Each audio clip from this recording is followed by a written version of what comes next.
Sam&Cents. Money that finally makes sense. You call yourself a homeowner, but your home comes with a title chain, a tax bill that never expires, and if you borrowed, a lender who can foreclose. 9.5 centuries ago, William the Conqueror sat at the top of a chain of claims over nearly every acre of England. People call him history's ultimate landlord. Straight with you up front, that title is an analogy. William was Lord Paramount, the ultimate source of landholding, not the personal owner of every field, and he was nobody's door-to-door rent collector. By the end, you'll be able to name the major claims on your own home, what each part of your payment buys, and which bills survive the day your mortgage dies. And you'll know why the viral line, "the bank really owns your house," is wrong and what the accurate sentence is. You were sold a binary, rent or own. Renters pay forever. Owners are free. Then you buy, and the bills keep coming. The loan, the property tax, the insurance, the roof. Pay the loan off, and the tax bill still finds you next year. So do you own it or not? The honest answer: owning was never a switch. It's a bundle of claims. The fastest way to see the bundle clearly is to visit the one kingdom that wrote its whole bundle down. England, after 1066. One ground rule, because this is where retellings go off the rails. Everything I'm about to describe is post-conquest England specifically. It is not how all of medieval Europe worked, and it is not how Britain works today. It's one kingdom system, but it put ownership as a bundle onto parchment so thoroughly that we can still read it, name by name, more than 900 years later. William crossed the Channel in 1066, won at Hastings, and spent 2 decades replacing the English landed elite with his own men. The National Archives summarizes the scale like this. Most of the land originally owned by roughly 2,000 Saxon landholders belonged by 1086 to about 200 Norman barons. Hold the caveat with the number. That is a transfer at the top, one elite swapped for another. It is not a claim that the population was replaced, or that every English family was dispossessed in the same way. The people ploughing the fields largely stayed, the names collecting from them changed. Above those barons, William installed the idea this story turns on. He asserted himself as Lord Paramount, the ultimate source of landholding in England. Nobody simply owned land outright. The great men, the tenants-in-chief, held their land from the king. Below them, subtenants held from those men, and so on down the ladder. In 1086, at Salisbury, William gathered the major landholders and took oaths of loyalty directly to himself. Where the analogy works, every rung traced its holding back to him. Where it breaks, he was not the beneficial owner of all that land, and an ordinary tenant's obligations ran to the lord of the manor, not into William's own purse. Then William did what almost no ruler of his era could. He audited the kingdom. At Christmas 1085 he ordered a great survey, and through 1086 his commissioners investigated county after county. The result is Domesday Book, a survey and valuation of landed property, who holds what it is worth, what it owes, for taxes, for tenure, for defence. Be careful what you call it.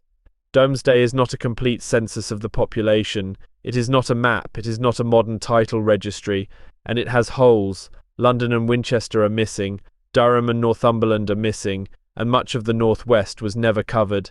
It is the most detailed surviving picture of a landholding hierarchy from its century, the bundle of claims written down. So what did the bottom rungs owe? Here the modern word rent starts to crack. What a tenant owed depended on that manor's customs, the tenant's status, the region, and the century. Some owed cash, some owed produce, grain, animals, eggs. Some owed labour services, days of work on the Lord's own land. Resist the internet's favourite move. There was no single standard peasant subscription plan, no fixed 3-days-a-week rate across England. Money, produce, and time were 3 different kinds of obligation, and honest history keeps them distinct. Over the following generations, obligations paid in sweat quietly turned into obligations paid in coin. A tenant and a lord could agree that instead of days of labour, the tenant would make a fixed payment in lieu of service, and be quit of it. Centuries later, English speakers would call that kind of payment a quit rent. Use the word carefully. The English term is a later label. In William's own time, you would simply have owed the service, or the money that discharged it. But the direction of travel matters. Piece by piece, personal obligations were becoming line items. There was another collector at the door, and it was not the landlord. The tithe was historically a church claim, a tenth of produce, for the support of church and clergy. Who exactly received it, and how it worked, shifted across places and centuries. It was not one uniform national deduction. Yes, a monastery could be both your manorial lord and a tithe recipient. But the two bills were conceptually distinct. One flowed from holding land under a lord, the other was a religious obligation. Hold on to that skill, you'll need it for your own paperwork. Two fences, because a good story loves to overclaim. First, England is the clean case, not the template. Elsewhere in medieval Europe, plenty of land was allodial, held outright, with no feudal superior. One peer-reviewed study of charters from the Loire Valley, covering roughly the years 840 to 1000, found landholding in that body of documents almost universally allodial, and arrangements across France and the Holy Roman Empire varied by place and period. Second, don't drag this into the present. The Crown Estate does not own all the land in the United Kingdom today, and Scotland's law is different again. This is a medieval English story, not a secret explanation of modern Britain. One more chapter literally changes the landscape. For centuries, much English farmland lay in open fields and commons, with shared grazing rights. Enclosure, fencing that land into private, consolidated parcels, was not one dramatic act of theft. It ran for centuries, began long before Parliament got involved, then accelerated. From 1604 to 1914, more than 5,200 parliamentary acts enclosed about 6.8 million acres. The Honest Ledger has two columns. Enclosure raised agricultural productivity, that evidence is real. And how much it permanently drove poorer rural people away is something historians still genuinely dispute. Both columns stay on the page. So, one imaginary acre run forward, labelled for what it is, an illustration, not a legal family tree. 1066. The acre sits under the Crown's tenure ladder. 1086. It's surveyed into Domesday. Over the centuries, services turn to cash. A tithe stands beside the dues. A fence goes up. Then the picture jumps. New continent, new legal system, to an acre in America with a deed, a mortgage, and a property tax bill. Understand the jump. These are different legal systems from different eras. Medieval English tenure did not legally evolve into your mortgage, and there is no unbroken chain of law from William's oath to your closing documents. What survives is the shape, one piece of ground, many simultaneous claims. Now let's read your bundle the way Domesday read theirs. From here on, I'm talking about the United States, and even there, details depend on your state and your documents. So treat this as the mainstream picture, not personal legal advice. In a mainstream American mortgage, you, the buyer, are the homeowner. What you grant the lender is a security interest, a conditional claim that lets it force a sale through your state's foreclosure process if you default. Some states use a mortgage, others use a deed of trust with a trustee. In most states, lion theory states, legal title simply stays with you.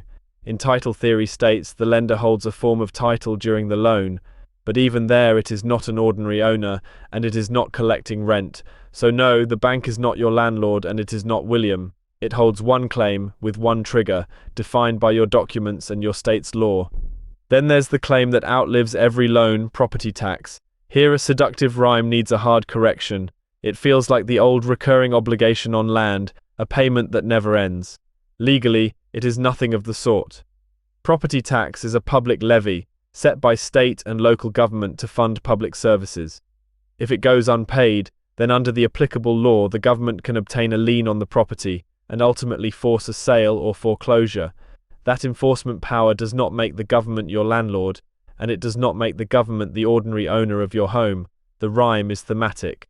The law underneath it is completely different. Now open your own Domesday, the monthly statement. A typical American mortgage payment bundles different dollars in the same costume: principal, interest, and, if you escrow, property taxes and homeowners insurance plus any fees. Of those, principal is the one that reduces your loan balance. But be precise about equity. A slogan lurks here too. Your equity is not just the principal you've paid. Equity also moves with the market value of the home, with improvements you make, with the transaction costs you'd pay to sell, and with any other claims recorded against the property. And taxes, insurance, and maintenance can keep arriving after the loan is fully paid. The day your mortgage dies, your bundle gets smaller, it does not go to zero. Now the audit, the payoff of the 1,000-year detour.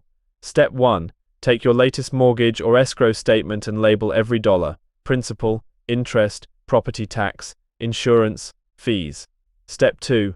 Read the documents that define the claims: your deed, a current title report or your county land records, your mortgage or deed of trust, any homeowners association or lease documents, and your current property tax account. That gets you the major common claims on your home. I'm deliberately not promising you'll surface every possible claim. Hidden title problems exist, and finding all of them can take professional title work. Domesday missed London.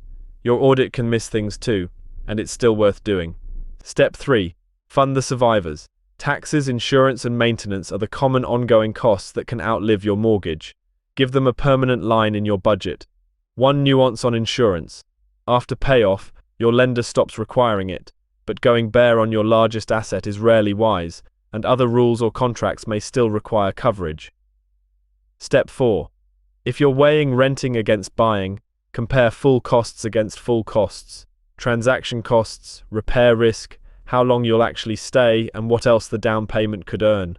Rent versus mortgage payment alone is rigged, and there is no universal right answer, only the right answer for your numbers and your timeline. Back to the sentence this video exists to correct. When someone says the bank really owns your house, that isn't analysis, it's a slogan wearing a crown it never earned. In the United States, the accurate questions are these, and state law shapes every answer. Who holds title, who holds a lien or other recorded claim, and what specific event lets each claim be enforced? Ask those three and the fog burns off. For a mortgage, a tax bill, a homeowners association, anything. 1,000 years ago, the bundle of claims on English land was written in Latin on parchment for a king. The bundle on your home is written in your county's records, for anyone who looks, including you. Your one move this week takes 15 minutes. Pull your latest statement and your deed, or your lease, and write down the claims you can name on the place you live, next to the event that lets each be enforced. Not because a king demands a survey, because the fastest cure for 1,000 years of slogans about who really owns your home is a list you made yourself.